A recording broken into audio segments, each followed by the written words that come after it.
Greetings, comrades. Okay, I'm here with a little bit of recommendation review. It's not going to be a formal review. I'm not an English major, but of a book that I finished recently and that I really enjoyed. So I want to talk about it a little bit. And that book is this. It's called The Map of Time by Felix J. Palma, P-A-L-M-A. And I've seen this listed under steampunk. I don't think that that's actually accurate or correct. A little bit, maybe, but not what you're really going to expect if you think it's a steampunk novel, which is why I bought it, because that's what I thought it was.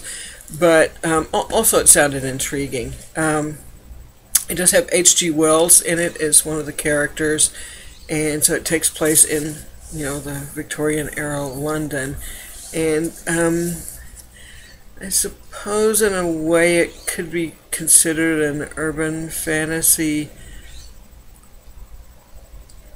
You just have to kind of read that and decide for yourself, okay? Because I don't know exactly how it's going to be classified. It's got a little bit of everything, but one thing it has, and one of the reasons why I loved it, I think was one of the most enjoyable things about reading this book, was the writing. Now, in the United States, which is where I live, the worst thing you can do when you write a novel is to write beautifully. Okay? Apparently, for some reason, back in the 20th century, beautiful writing went out of style. I don't know why. I don't know how it got started. I have my suspicions it had something to do with Hemingway, but I am not a historian. I haven't studied the history of the novel in the United States, so I don't really know what the reason for it was. But somewhere along the way, beautiful writing became unacceptable. And instead, what you have to do is you have to write like you're writing a newspaper report, like a newspaper article. Even if you get Stephen King's book on writing, which I highly recommend, even if you're not a writer, just get it and read it. It's a great book. I really liked it.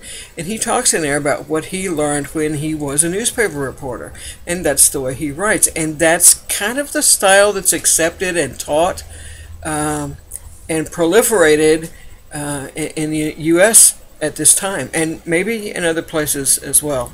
Although it doesn't seem to be, because two books that I've read that I have absolutely loved reading were this one, which was originally written in Spanish, and then the other one is The Shadow of the Wind by Carlos Ruiz Zafón, which is perhaps my all-time favorite book. And the writing is exquisite, and it's beautiful, and it it almost doesn't matter what the story is. You just read it because it's beautiful writing. It's like listening to James Earl Jones talk. It doesn't matter what he's saying. You just want to listen to him, listen to the sound of his voice.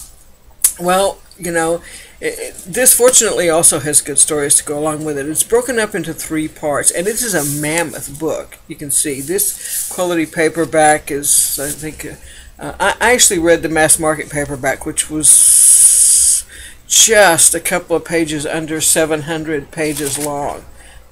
This one's pretty close to it. It's probably a little bit farther, because the print in quality paperbacks, the print isn't necessarily any bigger, but there's a little bit more space between them. It's a little bit easier to read. This one's well over 600 pages also. So, but when I first started reading it, I just, from the first sentence, I fell in love with this book. And it's one of the most enjoyable reads I've had, probably since I actually read Shadow of the Wind, which has been years ago now. The book takes place in Victorian England. It does involve H.G. Wells and, like his book, The Time Machine, and time travel kind of storyline stuff. It's kind of hard to describe what it is without telling you about it, but it's about someone who, the first story is about someone who had fallen in love with a woman who was, and he's like a part of the peerage or gentry or something, but he falls in love with this woman who's a prostitute, who ends up being killed by Jack the Ripper, and he tries to go back in time and save her. That's his his goal is to go back in time and save her. The middle story is about a man who he's got this whole thing going on about time travel and how you can travel to the future. He sets up traveling to the future for it's on this one thing where you see this last battle because the automatons have taken over the world and they're killing them, and there's this one guy who fights this last desperate battle for the humans on Earth. So and then the last one is mostly about H.G. Wells, and his novel The Time Machine. The other stories have H.G. Wells in them too. He plays a smaller part in them, but then the last one is mostly around him. So it's kind of a little bit of everything, and as you can see, it's huge. But if you like that kind of era, which is done very well, I think, the Victorian era, I can read some Victorian stuff. As a rule, I don't read much of anything that's prior to the World War I era. I don't really care for it all that much, but I'm kind of getting into steampunk, and which mostly takes place in the Victorian era or style of world, and some murder mysteries that I read in that era. But I highly recommend this book. The writing is wonderful. It's an enjoyable read. The guy's, definitely wordy. I mean, it's like I said, it's almost 700 pages, but the writing is beautiful, and it was thoroughly enjoyable read. And actually, for all of that, it still went fairly quickly. And maybe that's one of the things about modern writing, is that beautiful writing you want to savor. And everything is such a fast pace these days. You just want to get through the book and get on to the next one. All right, and beautiful writing, you just can't do that. But having said that, this actually went pretty well. It went pretty quickly. And the stories are interesting, and it's a fun read. The writing is beautiful, and the next one up is The Map of the Sky.